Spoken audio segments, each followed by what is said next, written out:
Well, we'll see if some others join us as we go, because we have 18 on our list, but I know that it's a funky time, and some of those people, including our co-connector, is registered so that she can watch everything later because she works at a school. And so she's not even able to join us for this. So let's spend some time connecting. So I'm Sandy Safford, and I am your co-connector for the Rocky Mountain region.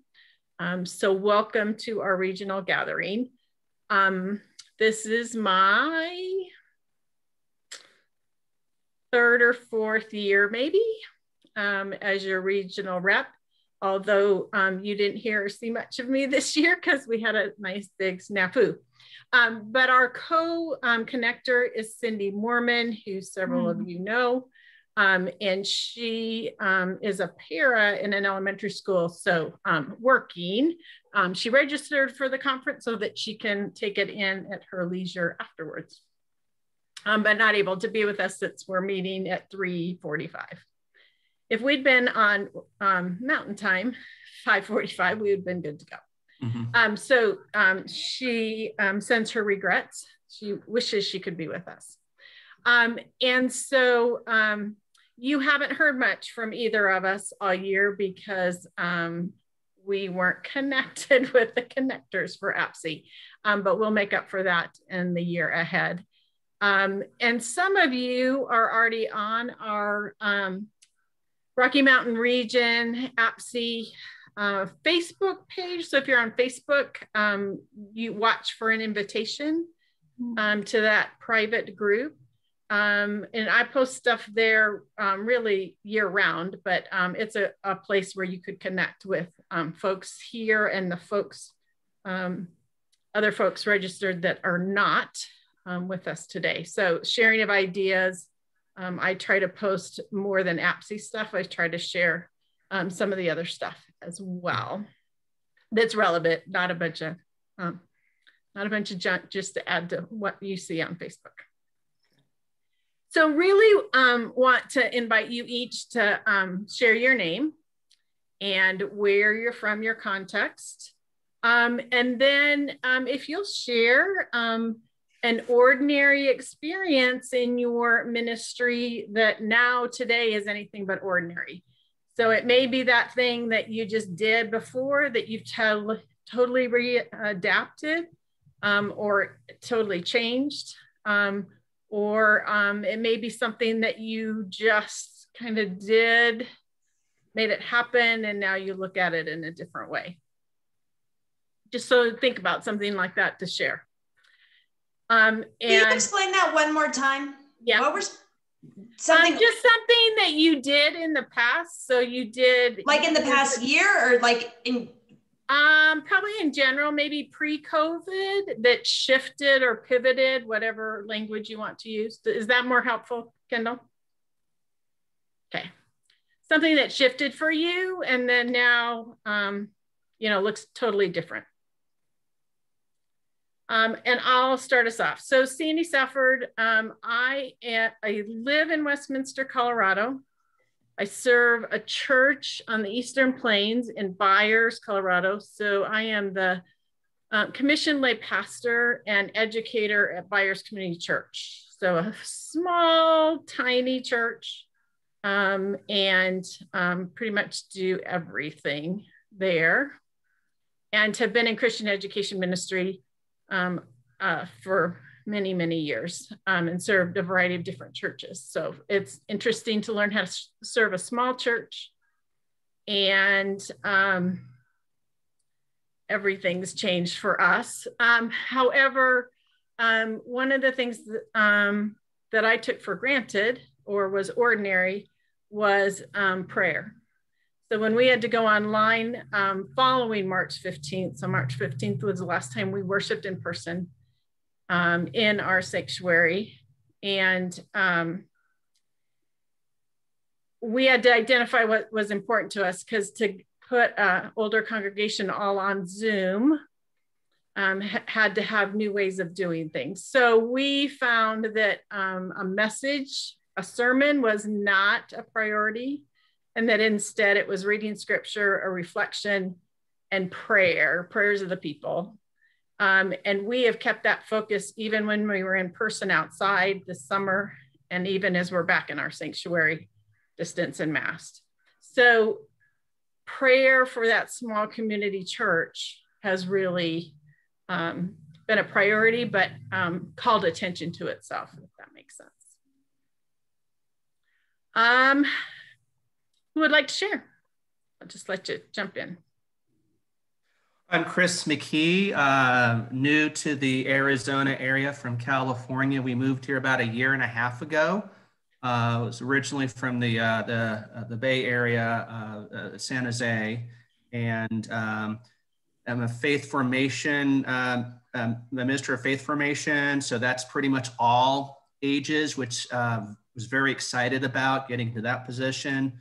I've done youth and children before. Now, you know, from infant all the way up to the elderly, which is incredible to do. I'm at First Presbyterian Church in Mesa, Arizona. And let's see here.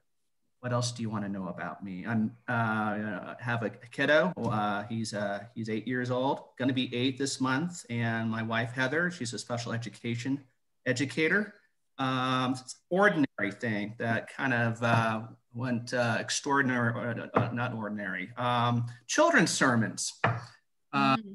I've found what people, we were still recording in our worship space. We came in every week and did that, the pastor, myself, and the music director.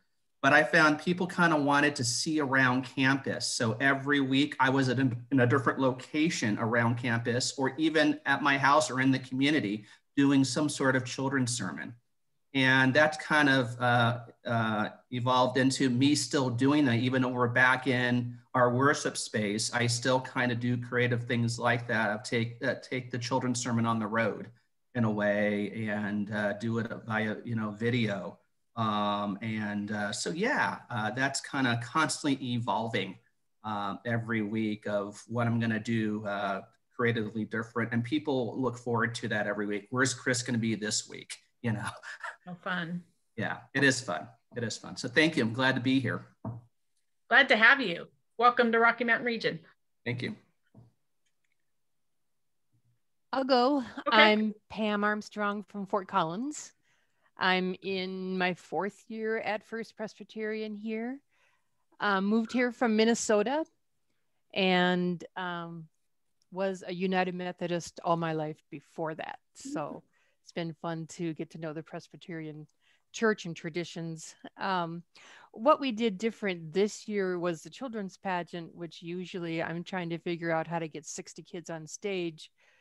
Whereas this year we painted one wall of our education rooms into a green screen, and we taped them, and we did a whole children's pageant based on the premise that the ancient documents had digital code that our AV people were able to decipher. Therefore, we got live footage of the Christmas story.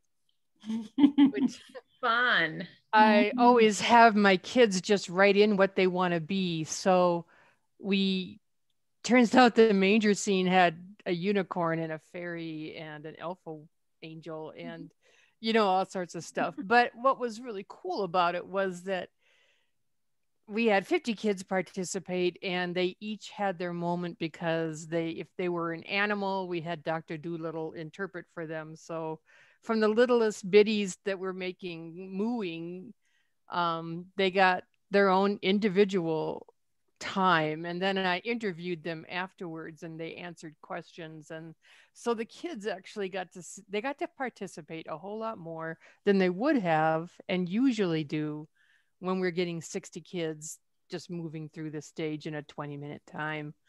And it almost makes me feel like maybe this is a better format and we just show it instead of just trying to get, 60 kids, because so many kids they don't get the attention. So I don't know that I can convince anybody of that, but I'm going to try. There you go. It was a lot of fun. And well, and is your pageant normally on a given Sunday? It is. It's usually the second service. We kind of take the place of the sermon. Okay. So having it recorded actually opens it up for more people to enjoy it too, right? Exactly. And grandparents from all over the country were able to tune in. We live streamed it, and then it's just archived, and so you can watch it anytime. And we're lucky in that we have some pretty amazing AV people that know how to work with green screen. So our kids, and I'm sure it was like Mad Libs for our kids, because they came in and they, mooed. They had no idea what was going to happen beyond that. So then when they got to see how they all connected with the story, was pretty fun. So, and it was good because I had no idea what I was going to do for the children's pageant this year. And so this kind of lended itself to a whole new story and a whole new way of doing it. So it was fun. Very clever, very creative. Thanks for sharing that. Yeah. I'll go ahead and go because I think I'll have to depart shortly. Yes. So, I'm Stephanie Fritz, and I am a Colorado native, and I served in the Denver area for 12 years in different churches. The last one was Central Pres in downtown Denver.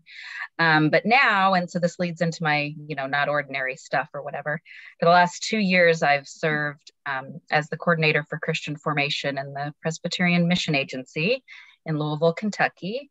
However, my husband and I live in a fifth wheel in our RV, and we are not working in person in Louisville since like March 17th or something like that.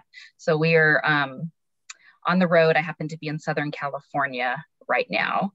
And I could be in Louisville area in a spot while everybody worked from home, but my husband needed to move forward. So yeah, instead of going to the office every day, we're moving, and we built an office here in the RV, and this is where I'm at. So I haven't quite figured out the region thing yet. We have a mailing address in South Dakota, but I don't go to South Dakota. You only have to be there once every 5 years. And even when I was in Louisville, our spot was like in Indiana, so I wasn't even really a part of that region. So I wanted just to come and say hi to Rocky Mountain region. All of our family, two of our kids, we're still Colorado people. So Colorado You can always claim Rocky Mountain region is your region, Stephanie. Yeah. Always. My mailing address, along with hundreds of thousands of other RVers, is in Box Elder, South Dakota, America's Way. So somebody asked about our, I grew up in South Dakota. It's like, it's an easy place to have domicile if you are a digital nomad. So it is very. But anyway, good to see you all and see new faces too. And thank you for the ministry that you've been doing. My shift has been nothing like your shift. I am in Zoom meetings all day long for sure, but I did not have to figure out how to lead Christian education on Sundays. So thank you for what you're doing. Well, and thanks for how you've supported that in your office and got resources out to folks and all of that. It's much appreciated. Of course. Oh, my little spiel for APSI is that Mr. Rogers Day is March 20th. It's our first one, and we do have some resources out for that. So I'll put that link in your chat if you'd like some Mr. Rogers information and resources. That'd be great. Thanks for dropping in. Libby, you want to? Oh, did somebody else want to go? No. I'm Libby Engdahl Whiteley. I'm in Albuquerque, and at First Pres, I've been there 18 years. I've actually been DCE for 38 years. And I would say this past year, New Mexico has been more conservative in their approach to COVID than a lot of states. Our governor's been pretty, shut down. And so have the Presbyterians. So I don't know of any of our churches in Santa Fe Presbytery that are meeting in person. I don't necessarily, there might be, and I just don't know about them, but I know most of them aren't. So I would say over the past year, we've done everything we usually do, just online some ways, either Zoom or streaming, or watch in VBS, watch the story, and then we send packets of stuff to people, and all that kind of stuff. So I guess, okay, we did that, but I feel like we're doing the very same things, just different way, different medium, different, and I think it's really time for us to think, okay, no, don't do the same things just online. It's time to do different things. So I found Bruce's presentation this morning helpful, even though that was mostly about worship. And of course, I do children's time and worship, and liturgist, and that's all. I think it's time for us to start with a lot of his stuff. Okay, who are we going to be and how we're going to do it? And it's going to be different. I'm totally fine with different, really. I mean, we've been doing Sunday school this same way since what? 200 years. It's okay if we change how we do Christian education.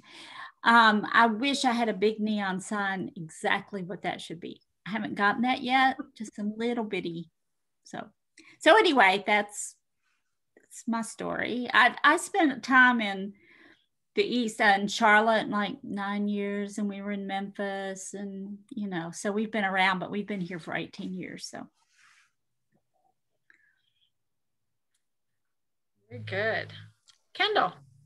I'm Kendall Mullins. My title is Director of Faith Formation, but I do children, family, and adults at Welsher in Denver.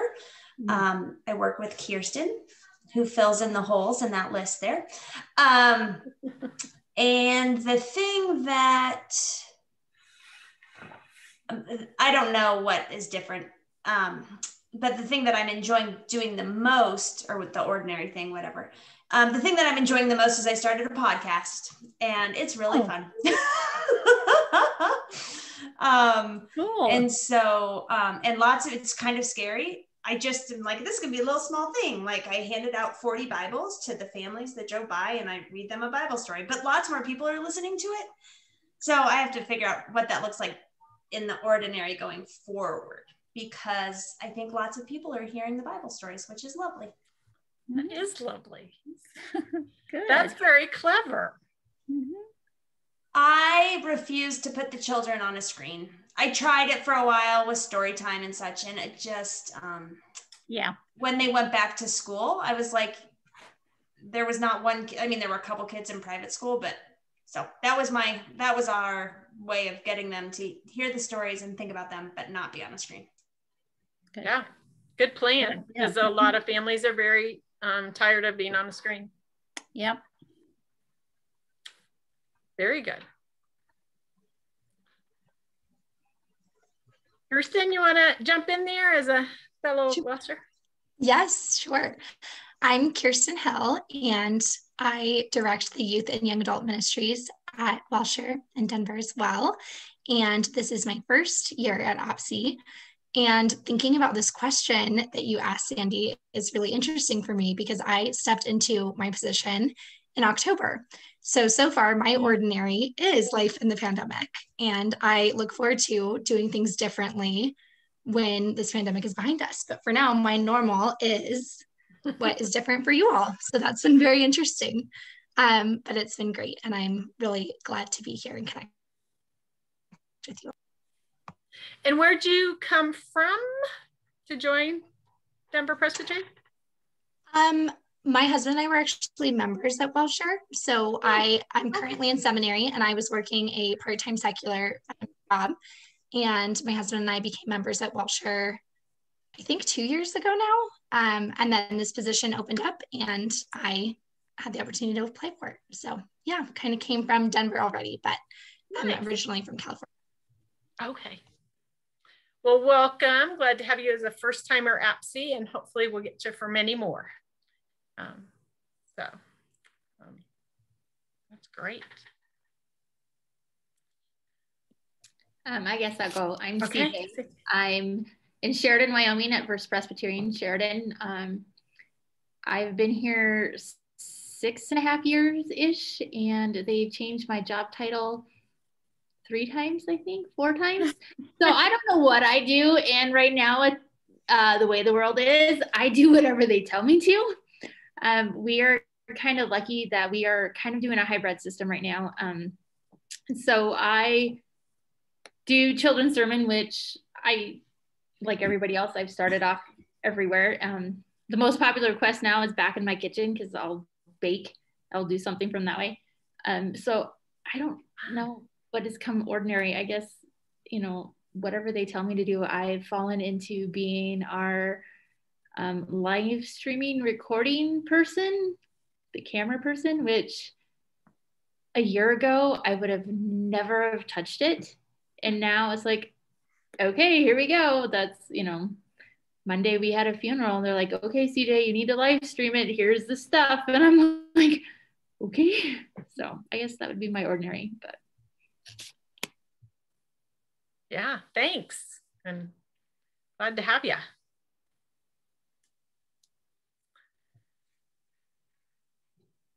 Susan?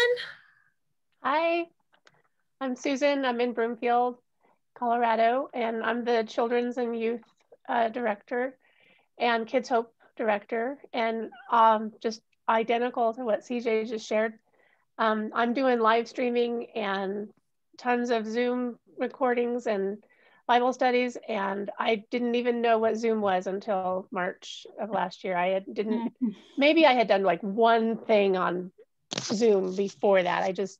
So all completely different, all new, but just trying to figure it out and get by. And I think what used to just be where maybe I took for granted was the ministry for the little ones. We don't have a lot of young families, but the ones that we do have, we don't have a lot for them now. They're refusing to do a Skype call even with their grandparents. So they just don't want anything digitally.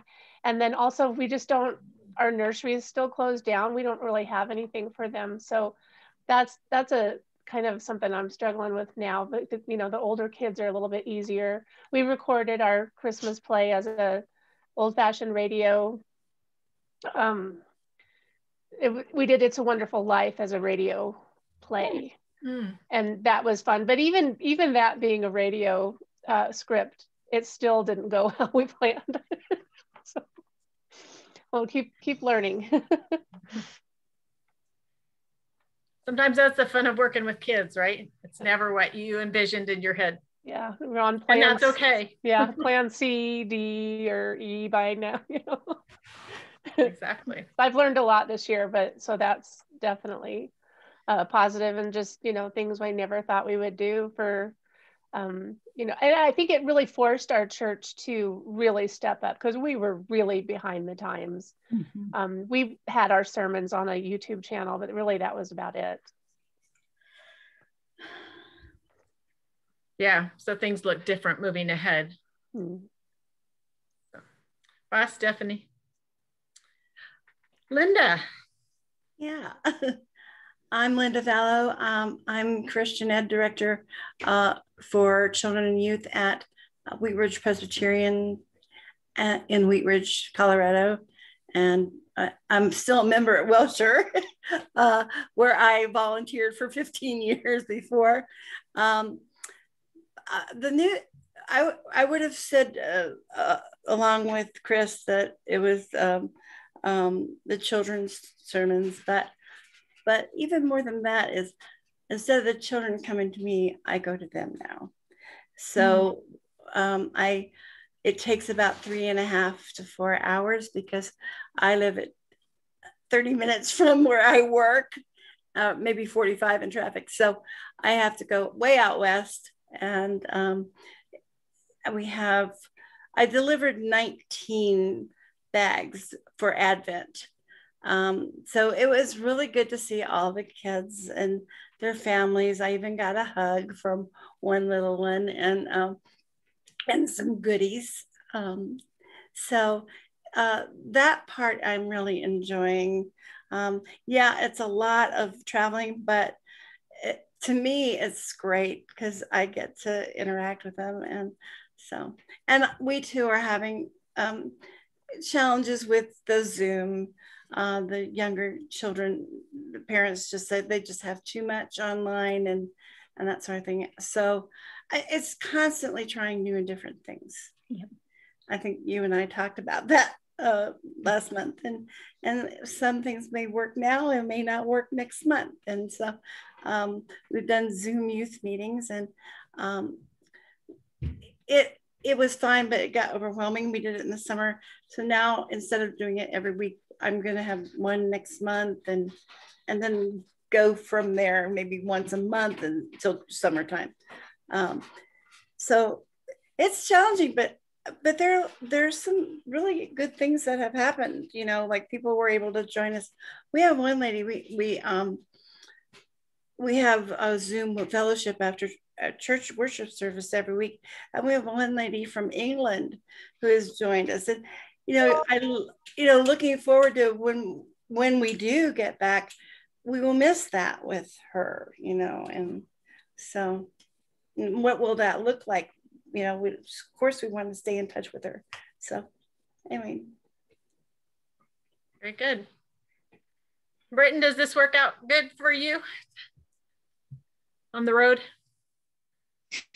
Yes, I have been driving my daughter somewhere. I just let her go in, so now I can stop and talk for a second. Very good. My name is Burton Thorne, and I am the youth director at Faith Presbyterian Church in Colorado Springs, Colorado.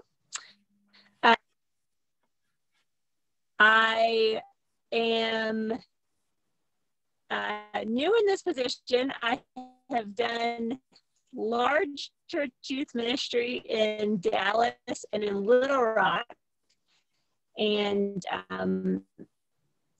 youth ministry coordination for the Presbytery of Arkansas, and worked as the director of the Presbyterian Youth Workers Association. But our family moved to Colorado about 2.5 years ago, and we joined a small church, and the youth director left right when the pandemic started, and so I stepped into that position in March, and have only done youth ministry at this church since we've been in COVID times.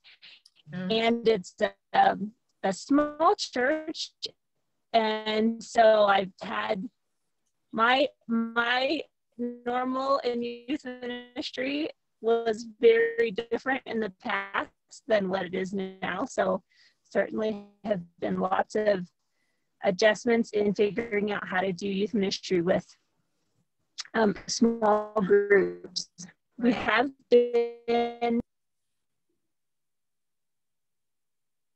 Oops. I think we lost her. Yeah. Hopefully we can get her back. But yeah, so Kirsten, I saw you echoing that, being in youth ministry in the middle of the pandemic and trying to figure out what that looks like.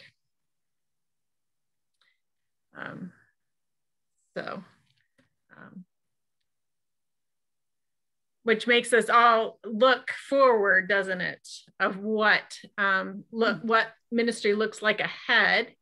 And one of the things Linda mentioned is, what are the things that we'll keep?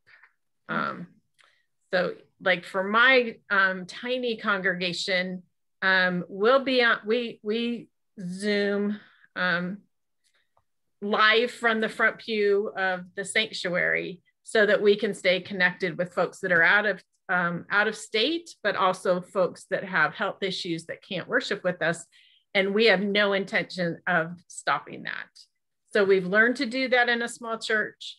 And so we intend to stay on Zoom live on Sunday mornings so that we can stay connected. And there are times, especially when it snows, that I have more people online than I have in person.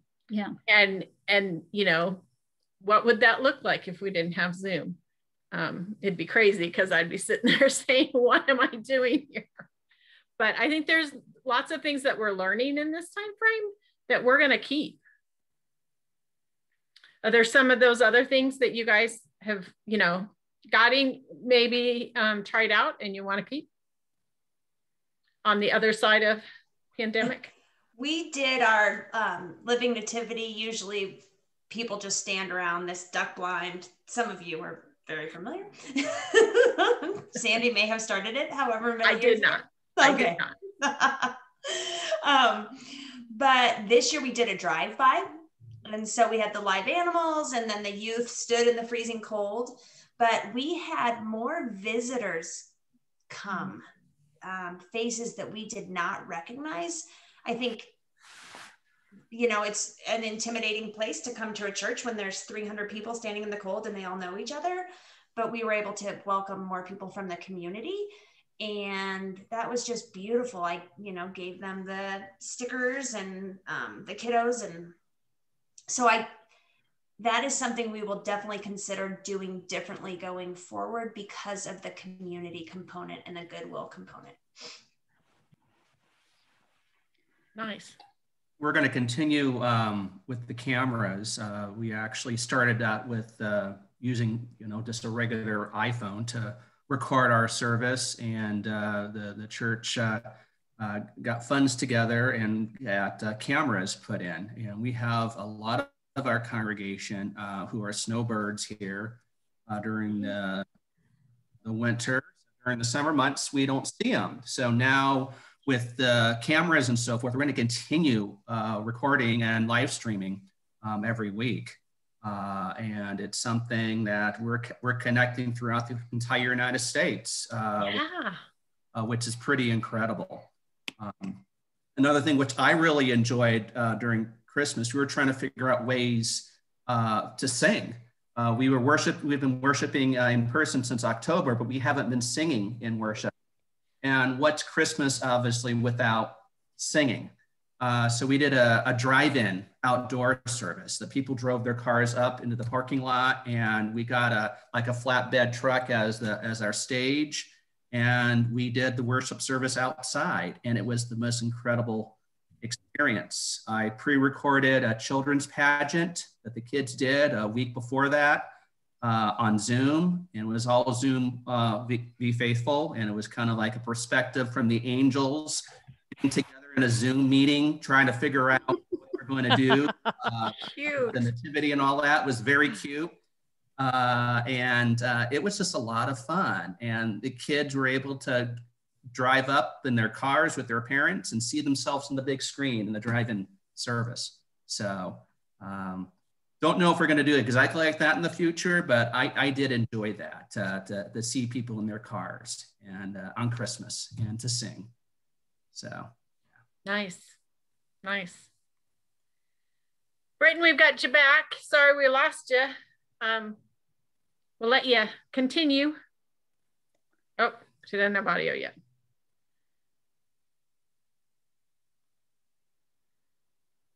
Burton, now that we've got you back, can we let you finish or continue? Sure. Sorry, I don't know what happened. And now just lost audio for it. Oh, you're still in and out. Oh gosh. Well, I just have to listen to you guys and try to please with better service. Well, we're glad you're with us. Sorry we can't hear you well, but glad you were able to join us and do a quick introduction. Others of you that there's pieces that you're thinking about carrying over? Something that I did was for the younger kids, I send out a weekly email newsletter because, again, the little kids not on the Zoom.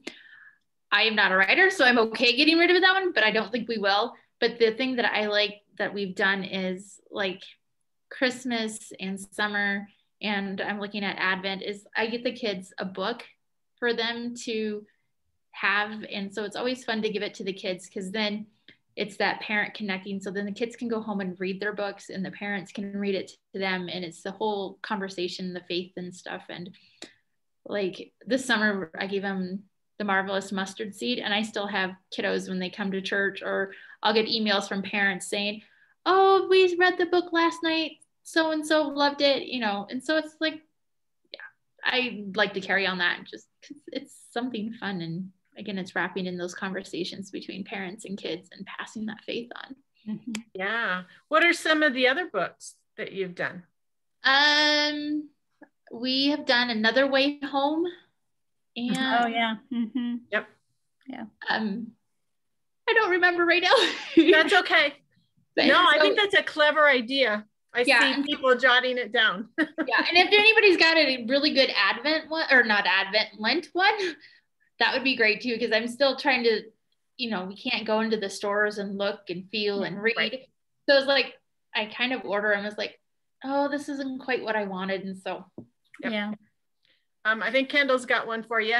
And then Fly Away. Oh, yes. Fly Away books, yeah. Kirsten, yeah, 3 wooden crosses is yes, and I think it is what it's called. That was very good. And then Fly Away books through the PCUSA. They have a lot of children's books that are good. And then I just saw it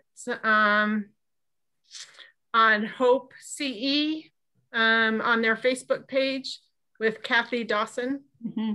CJ, are you familiar with that Facebook page? I don't think so.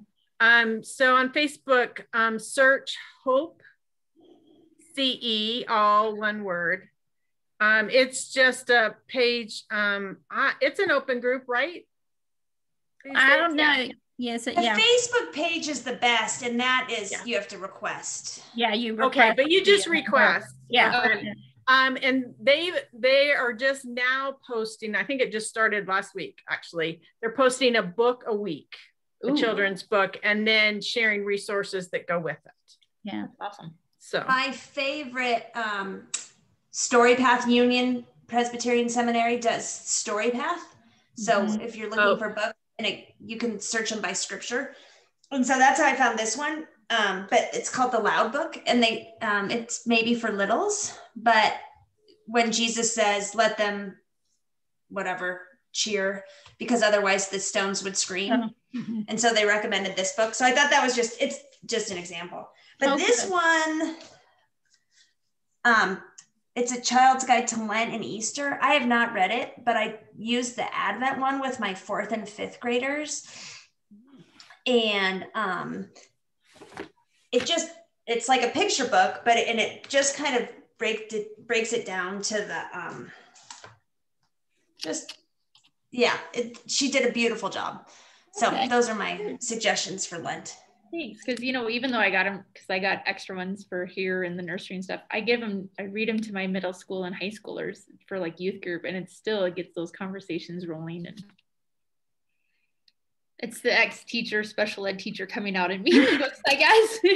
but like you said, it connects with home because then they're reading it with their parents or reading it with grandparents. And then you can reconnect with that too. I love that. So I'm having an idea that I don't know if will work. Our demographics now are not many elementary kids and not many youth, but babies and young children. And as we watched in Zoom with the parents holding their children we do godly play. So I would tell a godly play story on Zoom, and watching the parents hold their children during the story, I thought, well, what if we had a Sunday school class, whenever it would be, that would be for parents and children and tell the godly play story? Because often it's like reading books. adults like the stories. Mm-hmm. I don't know. Have y'all done anything like that? Anybody done something like that for parents and young children at the same time? It may flop like a lot of new things do, but I'll share because none of them are here. So pre-COVID, but I think that shows that it works. At Central Presbyterian Church in downtown Denver, and Stephanie Fritz started it, and Molly Brown continued it. They did Godly Place Stories as the children's message up front. So they'd invite the kids to a table, actually up on the chancel. The kids would come forward, but they would do the story, the Godly Place story, right there for everybody. They would do that. I get 2 minutes, but I think that but they wonderful. did it with so they did it with a congregation pulled in. Yeah. And so it's how they shared the scripture story. Yeah. In a lot of ways. Yes, that's exactly what I'd like to. I work for the first time. All our pastoral staff is younger than me. And they are so dang neo-Orthodox, stuck in the people. I was like, no, because I think that is the greatest way to do it. Yeah, and they would do the I wonder questions with the whole congregation. So I would tell you to try it. I would try it, even online, because I think you will engage the parents. Yeah. I think they will participate in the story. Yeah, they do. Everybody loves a good story. Yes, they do. Well, it's that good old adage that the adults are paying more attention to children's message. Oh, yeah. Sometimes the sermon. I mean, we know that's a reality. Yep. So, yeah. Eric, welcome. Hey, sorry, I got the times wrong. It happened. Yeah. And it's crazy to be doing a regional gathering, when it's daylight. So being in Arizona, we don't do daylight savings, and it always switches, and I always forget whether we're 2 or 3. And anyway, sorry. About that part. No, sorry, my fault. Well, no, we're glad to have you. We've just been. So I'll let you introduce yourself, your ministry context, and then we were talking about something that was ordinary, something we were used to doing pre-COVID, that we now are doing in a new way or differently, or just has more importance. Okay. Eric Letterman, pastor at University Presbyterian Church in Tempe, Arizona, about a mile south of Arizona State University. No, I don't. Sorry, my wife's asking if I need anything at Walgreens. No. Life at home, right? Yeah. Where's the cat walking across the desk? I don't have a desk. I don't have a cat, rather. Oh, my wife was going to crawl across. I don't think that. Yeah, that's not. No. Anyway, so yeah, University Presbyterian Church, also a UKirk campus ministry up at ASU. Been here about 8 years. Nothing's changed. Everything is exactly the same as it was. Okay. I'm surprised because, like a lot of congregations, most of our folks are retired, and I wasn't surprised by their ability to deal with the situation. It was stressful. What I was surprised by is how quickly they adapted to the technology, and how quickly they were like, okay, granted, the way we started was I was pre-recording worship in the sanctuary and putting it on YouTube, spending 6 to 10 hours a week of you recording everybody, editing, getting it posted, all that stuff, plus my regular worship preparation. So half my week was just that. So, and then in May or June, I finally told, or May rather, I finally told the worship committee, I said, look, I thought this was going to last for maybe 5 or 6 months. I'm taking vacation in July. And in August, we're switching to Zoom because this is not sustainable long term. And in Zoom, part of that was not only to take the weight off me from having to pre-record everything, because everything's live, one and done in an hour and 15. It would also allow for more interaction. So we do this chaotic passing of the piece that I just absolutely love. Everybody comes on, shows their cameras, goes into gallery mode, peace of Christ. Some people go and say hello and peace of Christ. It lasts a good 2 minutes. In a worship service, that's an eternity. So, and then now I've got session members saying, so when this is over, we're still going to do Zoom meetings though, right? I've been asking for years for us to do something like Google Meets or Zoom or something like that. And everybody was like, no, we have to meet in person. And now people are like, so we need to outfit the conference room so people can Zoom in and we can have live stuff. I'm like, okay, Yep. so now we're turning into kind of a lot of the stuff that Bruce was talking about. Yeah. And I'm like, yeah, that's kind of where my people already are. And I'm actually racing to catch up to them going, okay, if we're going to do that, then we have to do X, Y, Z. And I've got people that are like, oh yeah, I'll write the check for that. I'm like, oh, all right, now you will. Great, thanks. Yeah. So the one more thing we're challenging with is our youth and my college students. They're just zoomed out. They're exhausted. They're stressed. They're depressed. I've got several that I've been able to encourage them to go to the counseling center at school, or at least at ASU. So my director of youth, Christian education is struggling with how, what else can I do? And our session has said buildings closed as of March 12th or whatever it was. Buildings closed to all non-humanitarian in-person gatherings. So we're still doing a rotating homeless shelter. We're still doing refugee and undocumented work, although ICE has ended that, so they're not dropping anybody off at our church anymore. So now we're supporting some other organizations, bringing food. We're trying to smuggle things across the border to the refugee centers down there. Although now they've reopened the border, so now we can do that freely. We've been, so in a lot of ways, the doors are shut, but as Jay Herbert says, the doors are shut, but the church is very much open. And it's been a pain in the choice words there. But we're getting it. I'm exhausted. I did take July off. We recorded 2 services a week in June, got it done, scheduled them all. I was able to take the month off, which was a blessing, and then start up again in August. And we're just kind of going, we're not looking to really do anything in person until probably the fall. Yeah. So, and I'm blessed the fact that our leadership has said this. I haven't had to convince them. I'm talking to colleagues all over the country they're in tears. Yeah. They're ready to quit because their session is so torn. And some people still, they're the anti-maskers against the maskers. They've got people of all political persuasions fighting each other. It's a political issue. It's a partisan issue. Everything's political, but it's a partisan issue. And, I just sit there and listen to them and just say, yeah, that sucks. I had 2 friends who said, can you come talk to my session? And I'm like, I'm happy to tell them what we're doing and why we're doing it. And I did. And one of the sessions said, oh, yeah, okay, I guess so. And so they pulled back a lot of their push against the pastor because the pastor was like, I got 2 little kids. I don't want to put my family at risk. Right.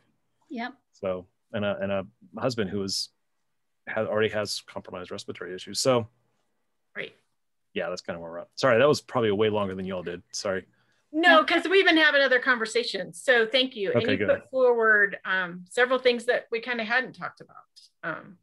And I love that piece that it has let our congregation step up. I mean, I'm the only paid staff and I'm half-time. No. And so in a very small church. I have tech folks who are there every Sunday, and they have equipped us with the cameras, like Chris was saying, to do Zoom live from the front pew. They're the ones that have worked hard on our sound since summer when we were outside trying to figure out how to worship masked and distanced and no singing. And they're all doing it as volunteers and they're loving it. And I'm like, well, awesome. You all do it because all I can do is press the right buttons. Well, unfortunately for our church, they had a techie pastor, which I went into action. I said, do you trust me? This was a meeting we had, I think, March 12th. Do you trust me? And they all just kind of went, yeah. I said, all right. And I did it. That's great. So, I mean, I do photography and video stuff already. So that was really easy to transition to that. But yeah, that was a learning curve for me. But now I'm training other people. Now I'm trying to train other people and bring them in. And I burnt myself up. And I knew I was going to. I knew that walking into it going, this is going to be exhausting. And I had scheduled that I was going to take July off regardless. So I knew I'd be able to sleep through July. For me, APSE's coming at the perfect time. I don't know, last year was okay. Got through Advent, it was great. And then January has been like. Yeah. I think people are just tired. I'm doing a lot more. I was doing a ton of pastoral care Zoom coffee with people at the beginning. And then when I came back in August, nothing. And then January, it's starting to pick up again. People are like, okay, I'm struggling again. Yeah. I agree. I need help. Yeah. And so a lot of times I'm just listening and I'm telling, hey, do you have a counselor? Do you have a therapist? Can you afford that? Is that on your insurance? Trying to work with that and refer to people. But we don't have a lot of referrals here. I don't have a lot of counselors or therapists that I can refer people to. No. So, and we're not a big church, even though we're university, 200 members, probably 120 in worship on a good Sunday, 125 maybe. And I know that's bigger than some. I also served a church of 60 in Western New York for 5 years. So I get the limitations of that, where I was the only paid staff person on staff at the time. But yeah, challenge. Yeah. I think we're also having, oh, sorry, Sandy. No, go ahead, Libby. I had 2 long conversations with church members because, mostly the older people talk to me because like I'm the older person and I've been there a while. A lot of vaccine anxiety. Like, well, how come they're getting their vaccines before me and I'm on the list and I've got this, and that is just starting. And I'm thinking that's going to be another layer of stuff we're going to be hearing about. It's another layer of anxiety for people. So yeah, we're all learning how to do life differently, aren't we? And for older congregations, that's tough. Yeah. And so walking alongside them. Another topic, and then I'm watching time too, is that has come up several, is the exhaustion and taking time for yourselves.